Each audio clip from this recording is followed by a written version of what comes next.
Good morning साथीहरू। र फेरि केही दिन बादमा म तपाईँहरूलाई यो कन्स्ट्रक्सन अपडेट दिइरहेको छु। यहाँ चाहिँ केही काम त भयो, तर धेरै काम नै बाँकी छ। सिँढीको काम लगभग कम्प्लिट भइसकिसक्यो। अब माथि चाहिँ यहाँ तपाईँको नालाहरूको काम बाँकी रहेको छ है। अनि त्यहाँदेखिको चाहिँ च्यादर पनि मैले मगाइसकेको छु, आइसकेको छ। अब भोलिदेखि चाहिँ च्यादरको काम हुन्छ।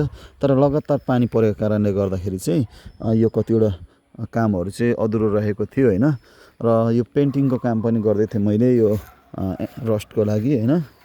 र यहाँ तल चाहिँ कालो पेन्ट भइसकेको छ। एक्चुअली यो चाहिँ सबै चाहिँ भित्र हुने भएको कारणले गर्दाखेरि, किन भन्दाखेरि वुडन टाइप हुन्छ यो है, अनि पिभिसीहरू हुन्छ। त्यसले गर्दाखेरि चाहिँ के हुन्छ भन्दाखेरि यो त सबै भित्र नै त बस्छ। त्यसले गर्दा नर्मल्ली पेन्ट गरेको छौँ हामीले है। देख्न सक्नुहुँदैछ यो कालो जति पनि छ होइन, नर्मल्ली पेन्ट गरेको छौँ। र त्यसरी नै माथि पनि पेन्ट सुरु गरिसकेको छु। हेर्नुहोस् है त, माथि पनि पेन्ट सुरु गरिसकेको छु। त्यो चाहिँ सिँढीबाट ठक्कै जाने हो यहाँबाट। यो सबै पेन्टिङ हुँदाखेरि चाहिँ अझै दामी हुन्छ होइन। अनि त्यहाँदेखिको सबै यो कम्प्लिट हुँदाखेरि चाहिँ एकदमै दामी हुन्छ है। यहाँ हेर्नुहोस् न, अघि बिहान भ्याउँदै पनि पेन्टिङ गरेर आफै गर्दैछु। म कतिवटा कुरो चाहिँ नि आफै खट्दैछु, किन भन्दाखेरि आफ्नो मेहनत गर्नु चाहिँ एकदमै अलग्गै मजा छ। यो पेन्टिङ भइसकिसक्यो कति पाइपहरूमा। अब यो माथि पनि गर्नुपर्ने छ।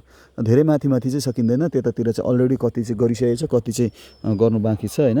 अनि तल पनि कति जग्गा कालो देखिँदैछ, कति जग्गा रातो देखिँदैछ होइन। लगभग यो एकपट्टिको भाग चाहिँ एकदम पेन्टिङ लगभग भइसकिसक्यो। र अर्कोपट्टिको चाहिँ अब भोलितिर यदि घाम लागेछ भने है। र यो अब चाहिँ माथि छानाको काम हुन्छ, त्यहाँदेखिको फ्लोरिङको काम हुन्छ है। अनि यहाँ हेर्नुहोस् न, एकदम प्राइभेट ब्याल्कुनी पनि छ है हाम्रो चाहिँ यहाँ। यसरी हो। यो बिचको चाहिँ यहाँ चाहिँ टोइलेट हो। त्यहाँदेखिको उता चाहिँ तपाईँको पार्टिसन हुन्छ। त्यहाँदेखिको उता अलग्गै रुम एकदम बबाल हुन्छ है हाम्रो। बबाल एकदम। यो माथिको चाहिँ रुम चाहिँ नि यति बबाल हुन्छ। मैले सोचेको छु तपाईँहरूको साथ र सपोर्ट पायो भने एकदमै यस्तो रुम हुन्छ कि यस क्षेत्रमा यस प्रकारको रुम नै हुँदैन, जो कि प्राइभेट ब्याल्कुनीदेखिको लिएर अगाडि बरान्डादेखिको लिएर अट्याच टोइलेट बाथरुमदेखिको लिएर एसीदेखिको लिएर तपाईँले डबल बेड चाहिँ दुईवटा पाउनुहुन्छ होइन।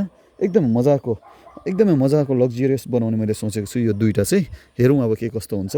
र जसबाट चाहिँ तपाईँले एकदमै यहाँ खेतीको, किन भन्दाखेरि अब केही दिनभित्रमा नै यहाँ अब यो मकैको खेती हुन्छ।